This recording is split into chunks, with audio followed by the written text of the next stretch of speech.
Welcome, everybody. Today we're going to be reading some Republic by Plato, but not the actual book. We're going to be reading a paper by Lycos on Thrasymachus. This is from his book,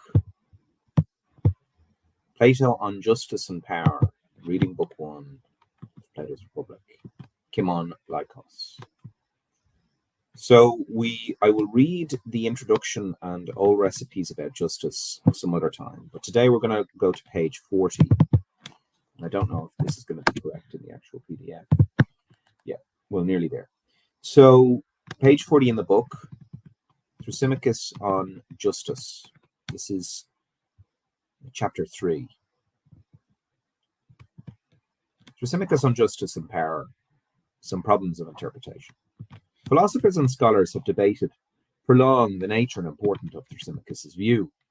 More recently, commentators have tended to concentrate on the propositional content of Thrasymachus' pronouncements.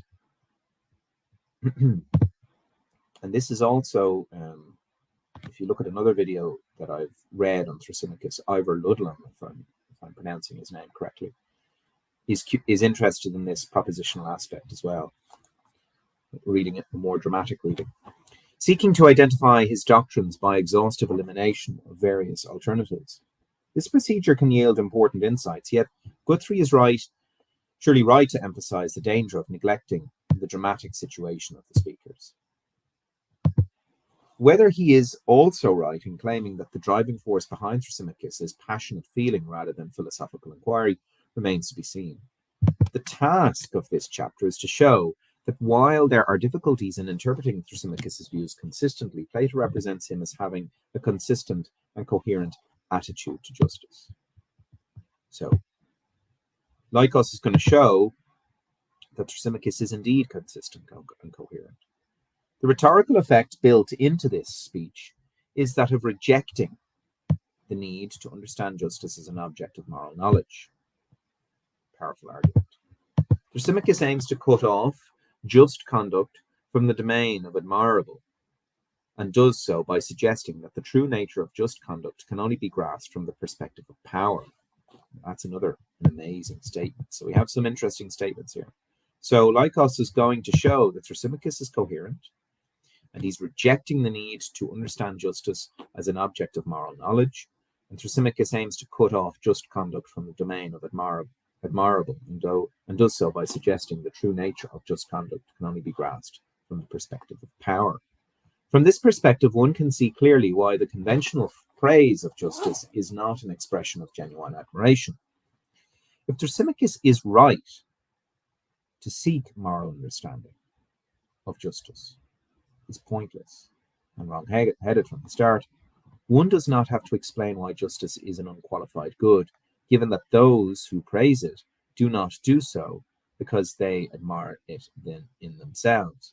The fact which moral theory sets out to explain is not even a fact. I mean, this is very interesting from the perspective of power. From this perspective, one can see clearly why the conventional praise of justice is not an expression of genuine admiration.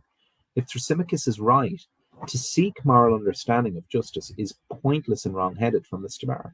One does not have to explain why justice is an unqualified good, given that those who praise it do not do it because they admire it in itself.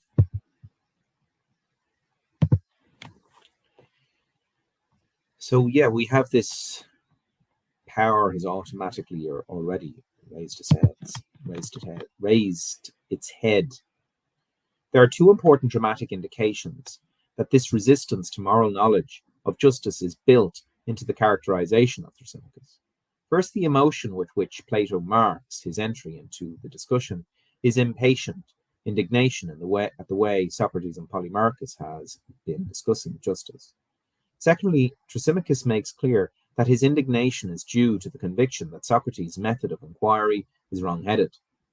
Socrates' pretense of ignorance, his asking questions, are but a sly technique to show off. Different approach is needed. Thrasymachus believes Socrates is asking a wrong kind of question about justice, and he forbids him to use the use of certain formulae when he demanded that Socrates state clearly and precisely what justice is. The forbidden formula only led to rubbish. Later, when Socrates persists in examining Thrasymachus' view in the usual way, the latter, though embarrassed by his defeat in argument, remains unconvinced and loses interest in the discussion. His final words to Socrates are sarcastic. Well, this can be your holiday treat. What do these dramatic indications represent? And what is the basis of Thrasymachus' rejection of a certain mode of inquiry? So Thrasymachus is rejecting a certain mode of inquiry into the nature of justice. So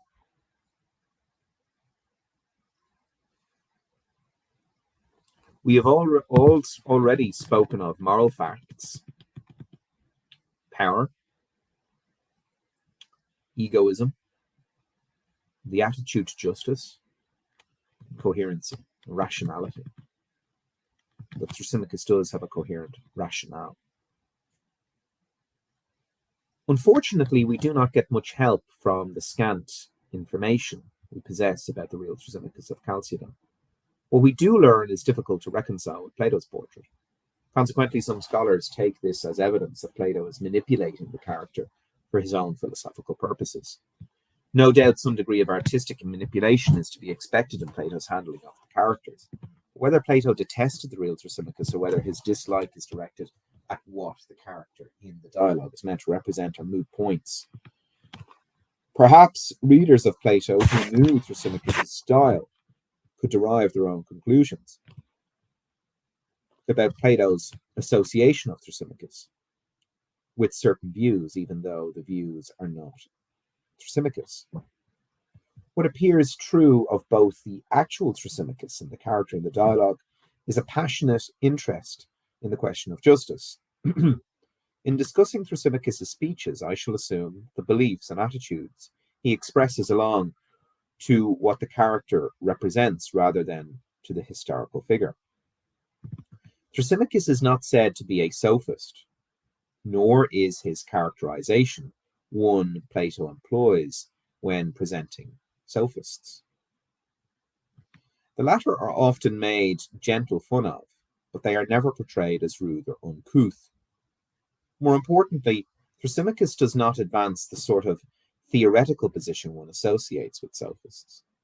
The linking of his view with the distinction between things that are by nature, physe, and those that are by convention, nomoi, is not done by Thrasymachus, but in Glaucon in Book 2. Okay. So Thrasymachus is not said to be a sophist, nor is his characterization one Plato usually. So there's a distinction between Thrasymachus and sophists. The latter are often made gentle fun of, but they are never portrayed as rude or uncouth. More importantly, Thrasymachus does not advance the sort of theoretical position one associates with a sophist. The linking of his views with the distinction between things that are by nature and those that are by convention is not done by Thrasymachus, but by Glaucon in Book 1 of the Republic. Nevertheless, this does not rule out the possibility that some ideas loosely associated with the sophistic movement did not form part of the background of Thrasymachus' attitude. But it's very important here, this section here is very important because a lot of people think that Thrasymachus is a conventionalist. We need to keep this in mind if we are going to take that position. Full detail of the important and fascinating thought of the sophists had brought to bear on moral, political, and social issues is beyond the scope of this study. In any case, it does not seem to have been part of that thought to urge that justice and other moral qualities are inextricably bound up with, relations of power. Thrasymachus does want to insist on this. It may be, of course, that Thrasymachus' views in the Republic represent a reaction to the cultural and political developments in Greece in the latter half of the 5th century, and that the theories of the sophists were an attempt to theorize the implication of these developments. But it does not follow from this that Thrasymachus' view is such a theoretical response. People often promulgate opinions they think accord and with vaguely understood theories without themselves having a theoretical interest in the matter. Thrasymachus's view may relate to sophistic ideas only in this manner. The socio-political developments in Greek city-states had occasioned sophistic speculations about the nature and origin of social organization and moral conduct. They may also have given rise to new expressions of old doubts about the way justice and other cooperative virtues related to excellence.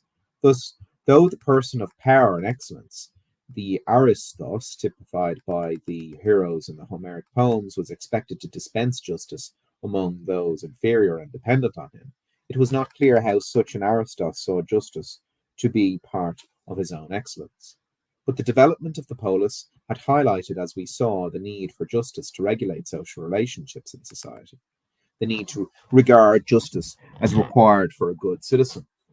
The problem of how to relate the goodness of the citizen to the goodness of the person as a pressing issue, as Adkins suggests, could easily be seen as a new version of the old moral problem.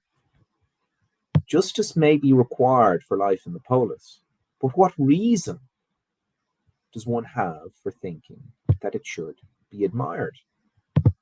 Or another way to rephrase this question, if we bring in Hegel for a second, what is the necessity? What is the demand that I should be motivated? That I should have something to gain from being a good person or a moral person or a just person? And there's different ways of looking at this. We can look at this as an ontological sense, as a psychological phenomena, as a moral phenomena. I don't think that we can just say or assume that it is indeed a moral question. I mean, I do think that morals are there, but how much they are there. And is it just that it should be admired? Or is somebody going to get interest from it?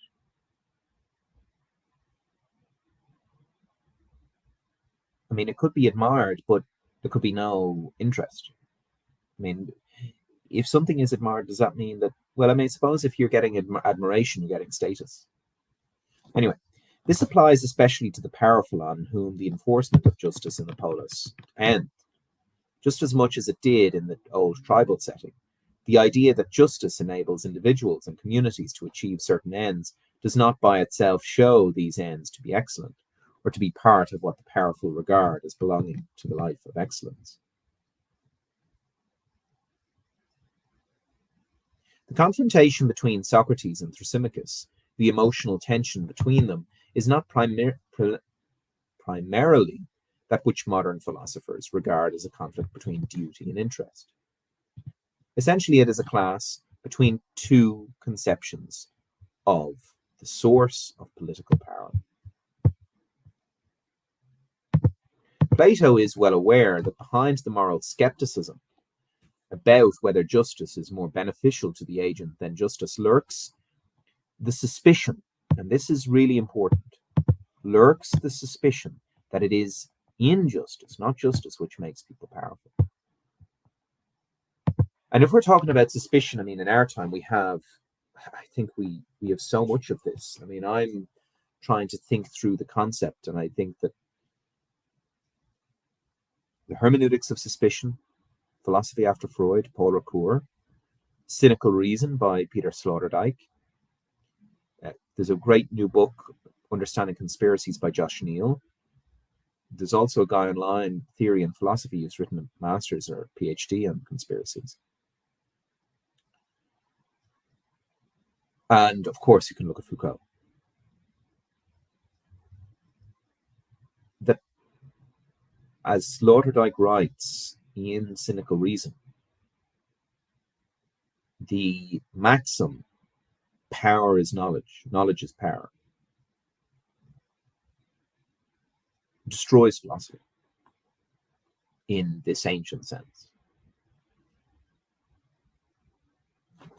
I mean, it's fundamentally related to our epoch and the epoch of the 20th century.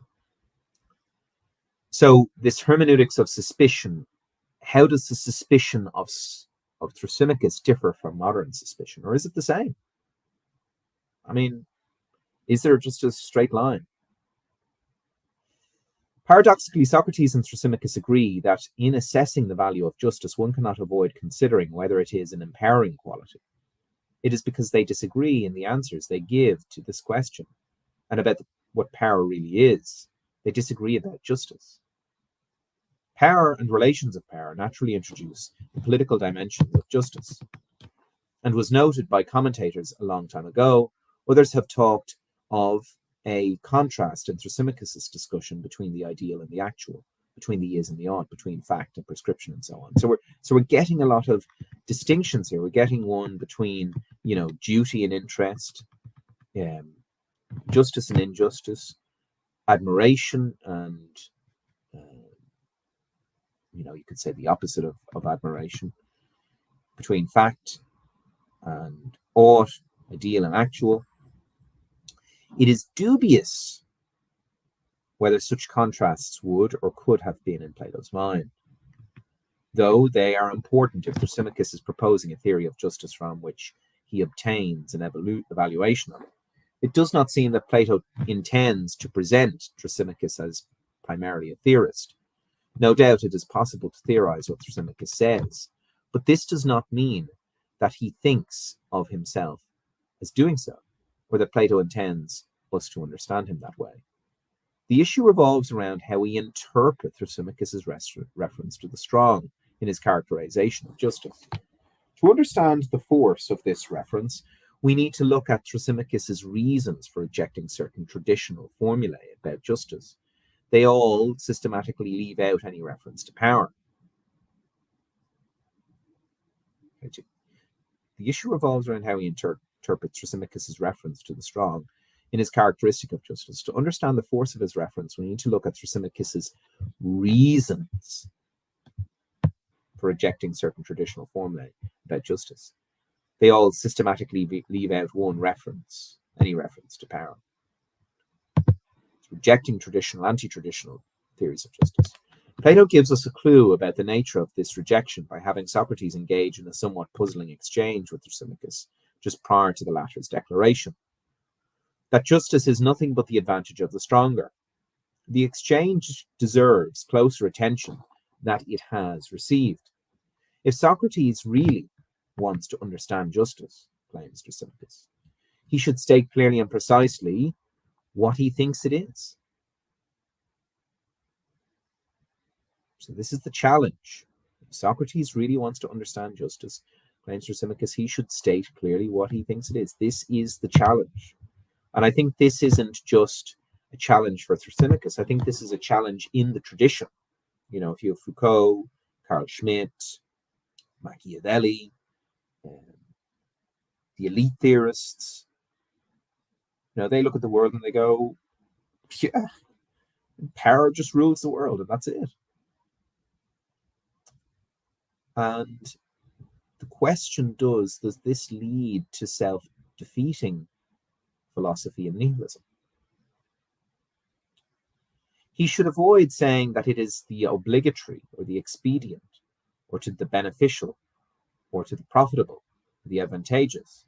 To this, Socrates protests that Thrasymachus is like one forbidding answers to the question of how much is 12 of the form twice 6, thrice 4, 6 times 2, 4 times 3, and so on. If one thinks these answers true, why should one not give them in response to the question? Thrasymachus sneers at the analogy, and later, when Socrates suggests that Thrasymachus' own formula about justice employs one to the forbidden formula, adding of the stronger to it, Thrasymachus makes it clear that he takes this qualification to make all the difference. What is the purpose of this exchange? We may sympathize with Socrates' protest. Any of the formula in the mathematical example, if true, are necessarily so. They all fix how much 12 is. though we may say the formula do not mean the same as each other, they necessarily refer to the quantity denoted by 12. Why could we not say the same thing about the justice in the formula Thrasymachus rejected? To say of action, for example, that it is obligatory is not the same as saying that is beneficial or any of the other things. Nevertheless, it is true that to say the just thing is obligatory, beneficial, and so on, why could we not also say that all these descriptions necessarily refer to the value of moral quality called justice? Saying this would still leave unanswered the question what the nature of essence or the moral quality was, such that knowing it would explain why the different descriptions were descriptions, perhaps in different contexts of the same value. The parallel point in the mathematical case would be that to give an account of the essence of the number 12, which explained why the different formulae referred to the same quantity, is different from the fact that they all refer to that quantity. Thrasymachus must resist the suggestion if he believes that the true value of justice cannot be gleaned from its moral character. He must disagree with Socrates if he thinks that the value of justice is relative to how it's functioned in the context of relations of power. Socrates' mathematical example sets off nicely, by contrast, the resistance represented by Thrasymachus to treating justice as a moral quality. For were Thrasymachus to allow Socrates the mathematical parallel, he would be committing himself to the view that it is the nature of justice itself, the quality attributed to the acts, persons, institutions, and so on, which explains why acts of exemplifying that quality are obligatory, beneficial, profitable, or any other terms commonly employed to recommend justice. Thrasymachus' view is, as it soon emerges, is that the truth is the reverse. It is the location of power.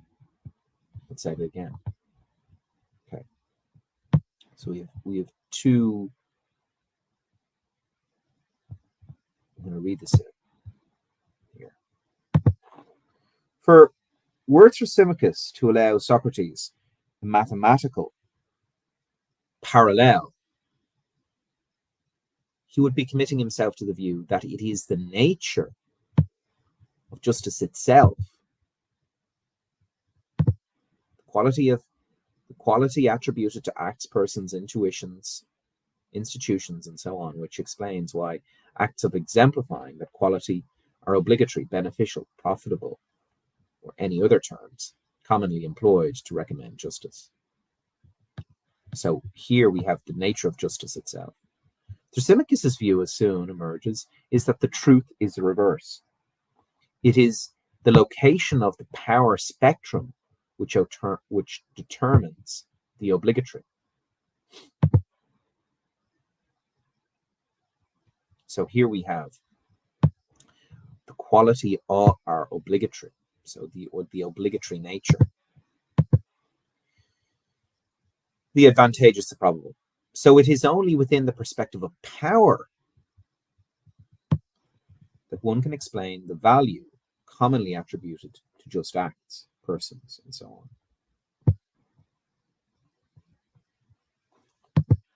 In the terms of the mathematical example, it would be as if one were to claim that the quantity indicated by twice 6 or 3 times 4 was determined by the calculator's status, and that it was this fact which explained why some calculator took these expressions as factors of 12, whereas, say, a higher calculator might take them as factors of something else.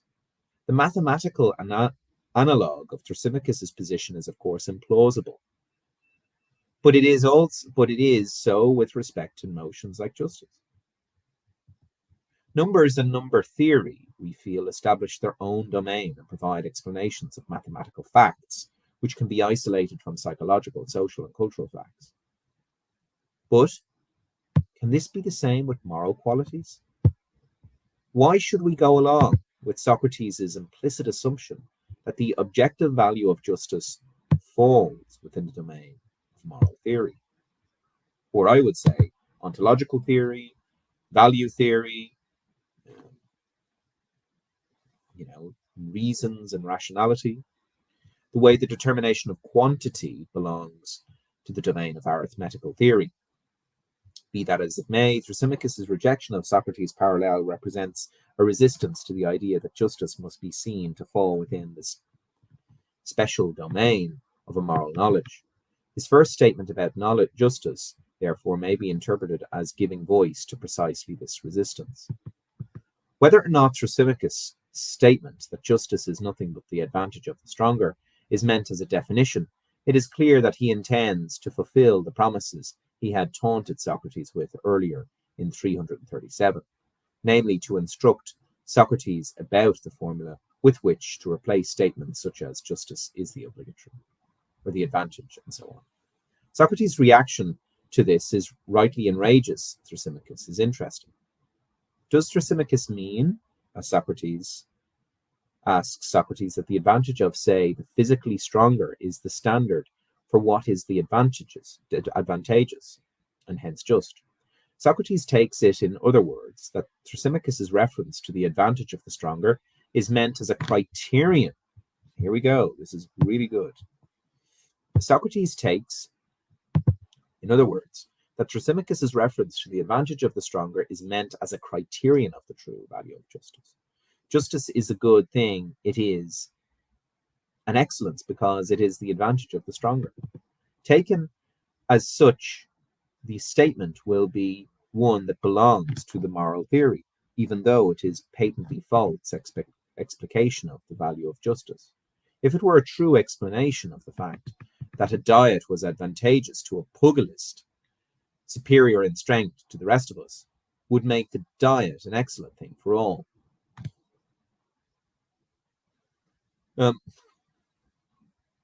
Thrasymachus accuses Socrates of interpreting his remark in the most damaging way possible. His statement was meant to remove the temptation to think of justice as indicating a moral excellence. We need to learn to evaluate justice properly by looking at the way justice relates to power, to the stronger. Thrasymachus' first speech tries to bring this point home. In all city-states, whatever their political arrangements, the ruling element is the powerful element. They have power who are in power, and it is they who set down as laws what is to the advantage of the constitution which they rule. Democracies set down democratic laws, tyrannies, tyrannical laws, and so on. Thrasymachus is clearly implying here that the ruling element institutes laws that promote its political advantage as a ruling element, though it is not yet clear precisely how Thrasymachus intends to link the personal advantage of the powerful to their political advantages defined by the constitution within which they operate. His speech in this section identifies power, the stronger, with political power, the ruler. In setting down laws, the ruling element declares its own advantage to be what is just for the ruled. Those who transgress it are punished and are called lawless and unjust. Thrasymachus concludes that justice in all policies, the advantage of the established rule, and since the established rule is the power in the polis, we must infer that justice is everywhere the same, to act in a way that promotes the advantage of the stronger. The rhetorical message of the speech is clear, yet its conceptual structure is far from simple. More importantly, unraveling this structure is essential to understanding Thrasymachus' remark about the supreme nature of injustice, and his claim that justice is another good, while injustice is one's own good. So let's have a look at this. Commentators are divided on the question whether overall Thrasymachus holds a consistent position. Those who think that he does find that Thrasymachus' first formula about justice, that it is the advantage of the stronger, does not give us what he thinks justice is. By justice, he really understands obedience to laws, or another's good. Those who think that Thrasymachus is inconsistent, or that Plato makes him so for his own purposes, take Thrasymachus' formula as his definition of justice, but claim that the letter introduces a different criterion of justice. To avoid undue complexity of presentation in the interpretation set out below, I will refrain from discussing directly the views of other commentators. Comments on points raised in their work will be confined to the notes. We begin with the puzzling feature of Thrasymachus's initial formula. As a definition of justice, it seems excessively narrow. How can Thrasymachus see justice only as a political relationship between rulers and subjects? The range of conduct covered by rulers' enactments is too limited to confine the application of just and unjust to it. However, we must stretch ruler ache and law nomos to cover social regulation through custom. It would not include immoral conduct. In any case, it is clear from Thrasymachus' example later on that he is himself prepared to apply just and unjust to behavior involved in social relations, rather than political ones. Moreover, it has seemed to some that Thrasymachus is espousing a version of the traditional values of the ordinary Greek, since the traditional Greek conception of dikaiosune does not confine it to political obedience. It is odd that Thrasymachus would so confine it in an effort to support his paradoxical claim that justice is the advantage of the stronger. It would be a mistake then to take Thrasymachus as defining justice in political terms, or as holding a legalist or conventionalist view of justice, the view that justice is nothing but obedience to the laws. But Thrasymachus' formula need not be taken as defining justice in political terms, or as confining it to obedience to laws. As we saw earlier, the formula is introduced in the first instance as a different and better way of talking about justice. It makes explicit a resistance to the assumption that had governed the discussion so far, namely that justice should be seen as a purely moral value. Thrasymachus believes, I claimed, that justice cannot be properly understood outside relations of power, a la Foucault. But relations of power are not confined to political relations between rulers and subjects, even if the latter provide an especially perspicuous illustration of the former. What then does Thrasymachus take political relations between subject and ruler to illustrate about the connection between justice and power? We approach a plausible answer if, once again, we reflect on what is excluded in Thrasymachus' understanding of political relations. As we shall see in the next chapter, it is the implicit exclusion which Plato incorporates into Thrasymachus' speeches which reveal the structure of the latter's position and lend coherence to his view. So it's the implicit exclusions. Thrasymachus is claiming that it is the ruling element in all cities which dominates.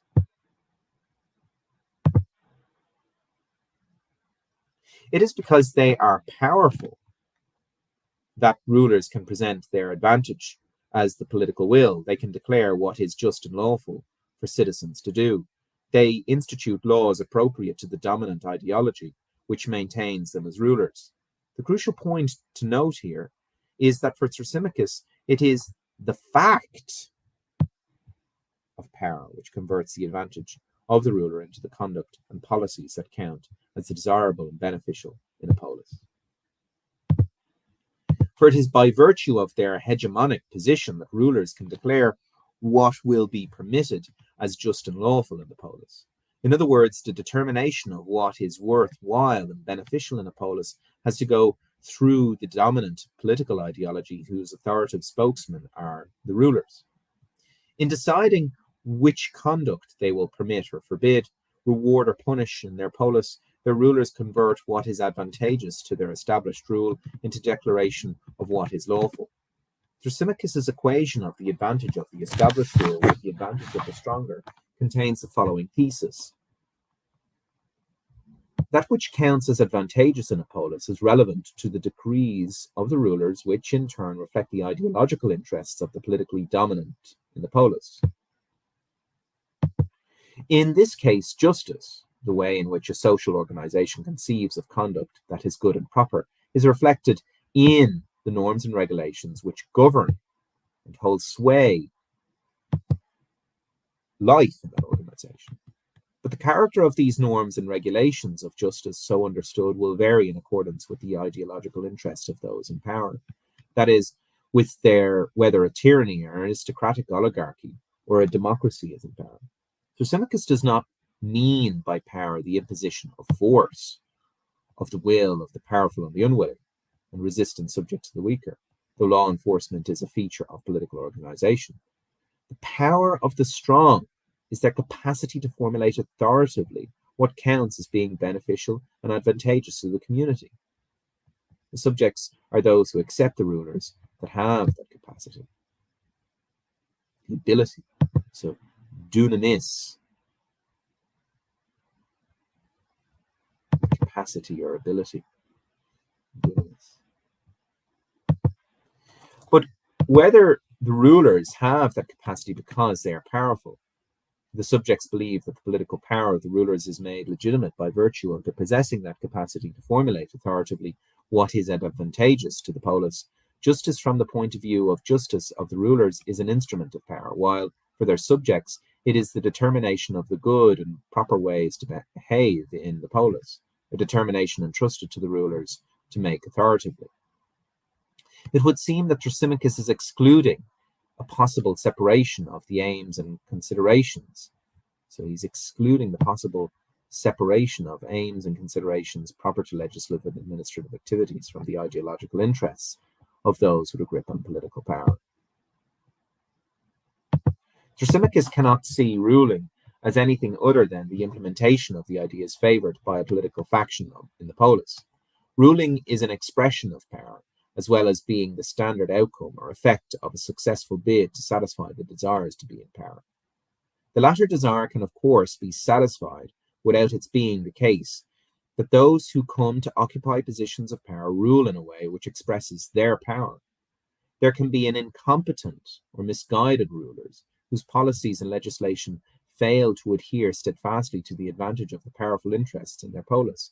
In doing so, they are not rulers in the strict sense, for their aim they look to in legislating will not be those which make them powerful in the constitution in question, even if they are technically in power. So that is a really important distinction, and it's great that Lycos is bringing this out. So, Thrasymachus cannot see ruling as anything other than the implementation of ideas favored by a political faction in the polis. Ruling is an expression of power, as well as being the standard outcome to effect successfully bid to satisfy the desire to be in power. The latter desire can, of course, be satisfied without its being the case that those who come to occupy positions of power rule in a way which express their power. That this is Thrasymachus' view is confirmed by his reaction to Socrates' questioning. It is also reinforced by Plato and the laws associated with the Thrasymachus formula, justice is the advantage of the stronger, the best way to define justice according to nature, with the view whose authorship is not mentioned, that legislation in all the states is tied to the advantage of the politically dominant faction in the state. In characterizing this view, the Athenian indicates that what is at issue is of great importance. It concerns, he says, the standard of right and wrong, for the view holds that there are many types of laws, as there are political arrangements. So how many do we have left? Let's go to 52. Oh, yeah, 53. Yeah, we'll keep on reading until we get this done. Okay.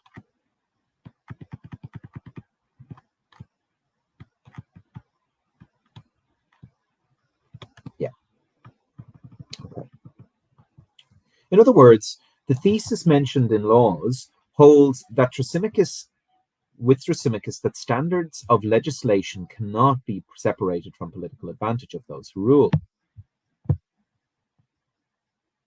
It's very interesting. In each constitution, the law should look to the interests of that constitution and should not allow concern for what happens in war or what pertains to excellence as a whole to guide legislation. The standard of legislation for a constitution should be its own advantage, that which permanently secures it against dissolution. So the relationship between power and survival is, and the power, survival, and what is deemed sacred, namely the survival of the polis or, the legal constitution, is really important. I mean, I was having a conversation about pacifism the other day with a friend, and you need to defend what you hold dear. And that is bound up with survival and necessity and power. The view characterized in this passage of the laws and contained in Thrasymachus' explication of this formula for injustice excludes a conception of ruling and legislation which regards as their aim the pursuit of what is actually the common good of the citizens. Thrasymachus' formula, then, does not attempt to define justice as a moral quality, since it does not set out to explain the criterion according to which certain types of conduct are good in themselves. As we saw, Thrasymachus wants to exclude this possibility, and he does so by claiming that defining what is just in any community is part of the process by means of which those politically dominant there establish and maintain their power. This being so, it is wrong-headed to ask what is beneficial or advantageous about the conduct in itself, since it is those who dominate and rule who determine what counts as just. The advantageousness of justice of necessity must refer to the interests of the powerful. It is these interests which convert political advantage into justice, so that lawful and just conduct is nothing but the means whereby the power of the stronger is expressed in a community. Justice is the advantage of the stronger because it is that advantage which determines the content of justice in each case. Though Thrasymachus' words make it sound as if he is propounding a sociological theory of justice, what justice in fact is in every state, he is excluding the possibility, as we saw earlier, that justice could or should be cut off from the dominant ideology. That is really important.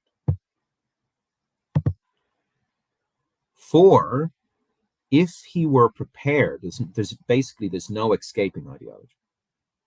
For if he were prepared to allow that, though contrary to fact, it is possible for legislators to look to the common interests of all rather than to their own sectional interests, he could not have proposed his formula. Only someone who believes that what is just cannot but be defined by the dominant political interests could recommend that the formula justice is the advantage of the stronger is a different and better way of talking about justice. Thrasymachus' explication of his initial formula then reveals an account of a logos of how justice should be thought about. In support of this account, he enlists the view that the aims of legislation and social regulation are rightly tied to the advantage of each political constitution and therefore promote the interests of those in power in every case. If Thrasymachus is defining anything in the first speech, it is not justice itself, but the way in which one should define justice without assuming it to be a form of excellence. He is defining a non-moral manner of defining justice. His formula sounds paradoxical because it seems to dispense with the traditional moral overtones of dikaiosune, but it is not at all clear in any case that these overtones contained a purely moral understanding of justice. There was enough slack in the traditional notion to make it unclear how just conduct was to be separated from the requirements of social status. Thrasymachus' dictum, by making explicit his unwillingness or inability to separate morality and status, serves admirably to convey a prevailing mood. Whether that mood was prevalent, in fact, and to what extent, is of a course of question for the historians, but it may as well have been Plato's judgment that it was. He may have thought that social, cultural, and political evolution of a city like Athens had made it exceedingly difficult for people to understand how there could be a purely ethical inquiry into justice or social excellence. In a climate where discussion of what benefits citizens and promotes the well-being of the polis is caught up in, as in our time, ideological trappings of political rhetoric of opposed factions, there is little hope of isolating moral conceptions of justice from the vicissitudes of the exercise of political power. Plato is capturing in Thrasymachus a rationale behind the practice of justice in city-states, whether or not the rationale was being articulated at the time. Behind the practice, Plato hints we find a Thrasymachus exclusion of a moral perception of justice, an exclusion grounded on the view that justice is nothing other than the way ruling political interests establish themselves in a polis. Commentators disagree not only about the force of Thrasymachus' original speech, but also about how it relates to his second long speech.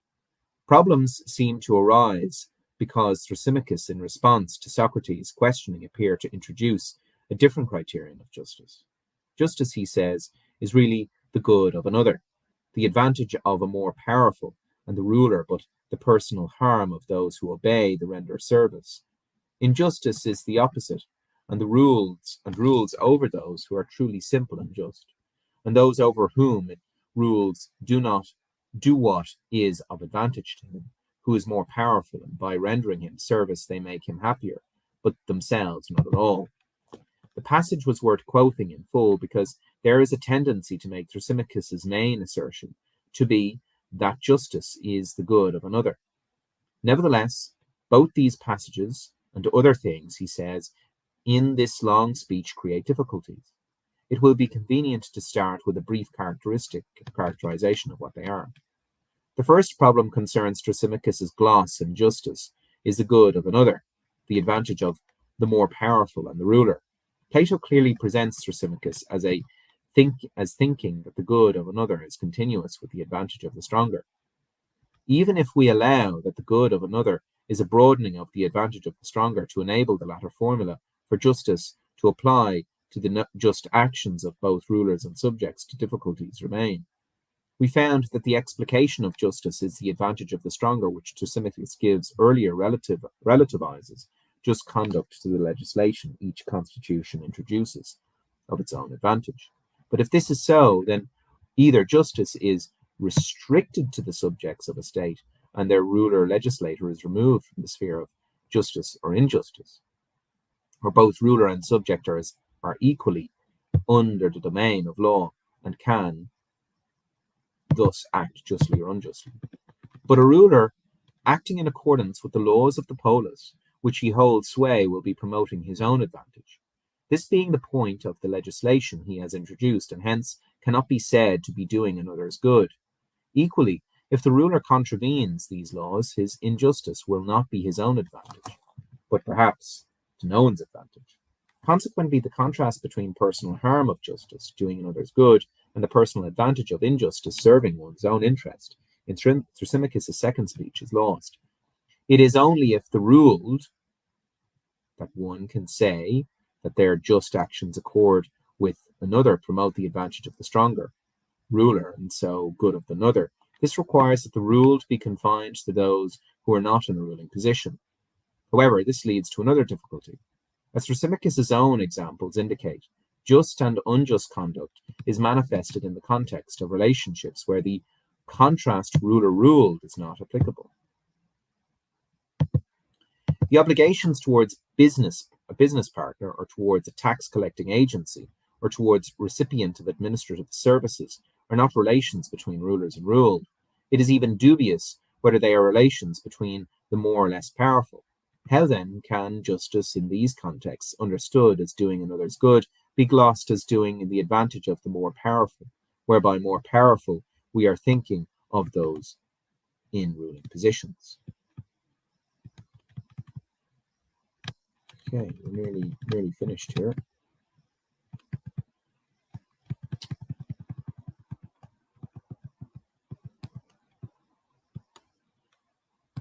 The second problem concerns what some have been seen as a shift from political legal understanding of justice in the earlier speeches to a moral one. This in the second speech. The introduction of justice is another's good leads Thrasymachus eventually to talk of injustice as a violation of moral rules in general, not merely the specific legislation of particular constitutions. It can certainly seem that Thrasymachus' statement from this point on leaves the political sphere for the moral and identify justice not with relation between individual and the law, but with equality regulating the relation between individuals. Nevertheless, Thrasymachus at the end of his speech still maintains that he is saying what he said at the beginning. Justice is the advantage of the stronger, whereas injustice is what is profitable and advantageous to oneself. It seems to be Thrasymachus' strong conviction that the powerful and those in a ruling position cannot, if they were to rule in the strict sense, be interested in justice, and doing so for the good of their subjects. They must always look to their advantage, as rulers within the constitution within which they are powerful. In this respect, the behavior and motivational structure of the powerful is that of the unjust. Genius. Just love how Lycos is bringing it out. They must seek what is advantageous to themselves and disregard the good of the others. Injustice, in this sense, is not, of course, confined to the powerful who rule. Nevertheless, it is only they who have a full appreciation of its supreme value. Unfortunately, this claim raises problems about earlier conceptions of injustice, acting contrary to the laws of the established rule. The injustice of the powerful, as Thrasymachus presents it in the latter speech, cannot simply be equated with contravention of the laws of their polis. Rather, it is the injustice of someone fired by great acquisitiveness and totally contemptuous of any principle of fairness and fair dealing. Thrasymachus seems to have radically shifted the meaning of the crucial term in his speech of stronger, of justice, of advantage. Where earlier the stronger meant the ruler legislator, it now refers to whoever gets the better of another in any transaction, public or private.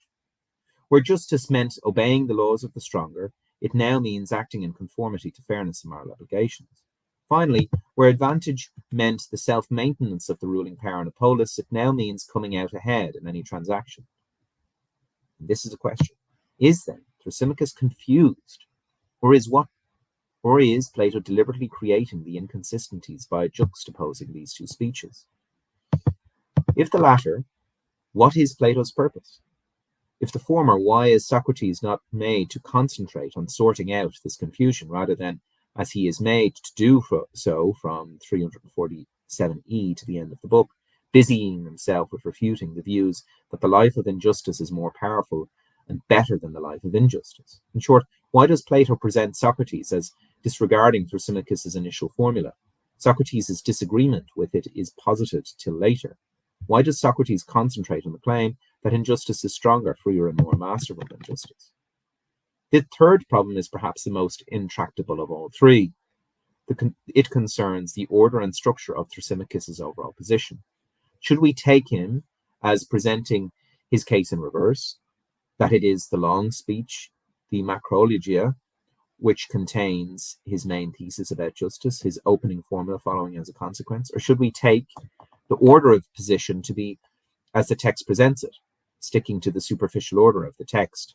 We have Thrasymachus offering a definition of justice at the advantage of the stronger, explaining what he means by this and subsequently recommending that doing the just thing is a low value worthy only of those in subordinate positions. For the powerful it is injustice that we should be the supreme value, not only because the unjust come off best in numerous relationships, but because the truly powerful and dominant are made happy by systematic injustice on a grand scale. To be just, then, has little to recommend it, whether we look at ordinary relationships in the polis, where one of the parties in these relationships acts unjustly, or whether we consider what people really admire about the tyrant. In both cases, it is obvious that he who single-mindedly tramples moral values under the foot of pursuit of personal aggrandizement is genuinely happy. However, if we take Thrasymachus' long speech to be recommendations of the life of injustice, it is difficult to see why he thinks it follows from this definition of justice at the advantage of the stronger. The rhetorical force of the long speech seems to be that injustice is what advantages what advantages a person and makes him stronger. Admittedly, he does see justice as advantaging someone other than the agent. So Thrasymachus can claim that his recommendation of injustice and his definition of justice are not at loggerheads.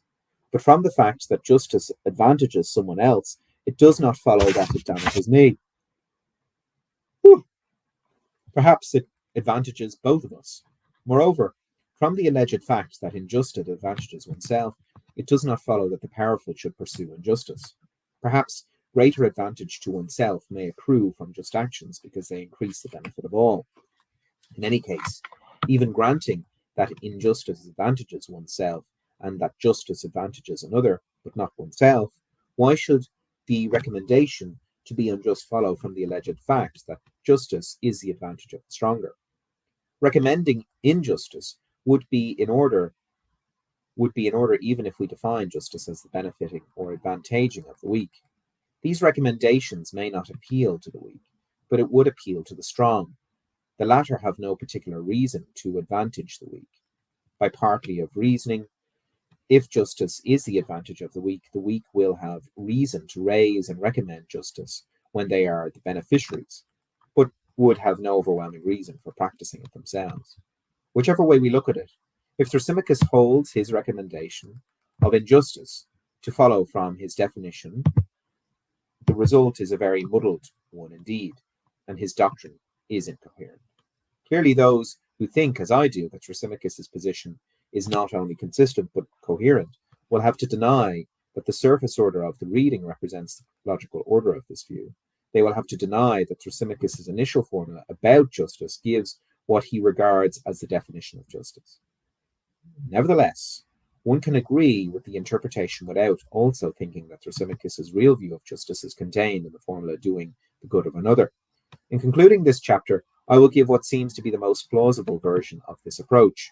In the next chapter, I suggest a somewhat different view of interpreting Plato's text. According to those who reverse the order of the text, Thrasymachus, in his second speech, presents his initial paradoxical statement as a special case of doing the good of another. Acting justly is the advantage of the stronger because to be just is always to act in another's advantage and to do your own disadvantage. People who consistently pursue their own advantage, who are completely and perfectly unjust, are the strong and happy. Therefore, to be just in relation to such people is inevitably to act to their advantage. But the consistently unjust, whose injustice makes them strong, are also those who know how to use the just person to their own ends. They are thus in control, the rulers of the just person. The unjust are stronger than the just, both because they control them and because they know how the latter's actions promote their own advantage. Rulers are a paradigm case of those in control. So if strength goes within injustice in general, it would be extraordinary if actual rulers of a community were just. Their strength would then be difficult to explain. The essence of ruling is, therefore, to be unjust.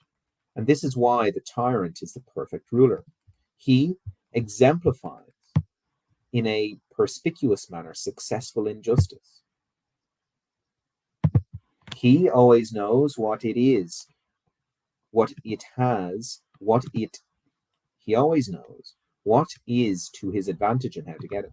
The order of Thrasymachus's position is contained in the way the essential characteristic of the just acts, to do the good or advantage of another, become the advantage of the stronger.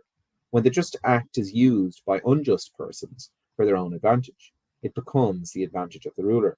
When the unjust person who uses the unjust person's act is the ruler, one can move from the essential characteristic of justice to its being the advantage of the ruler, but one cannot move from the latter.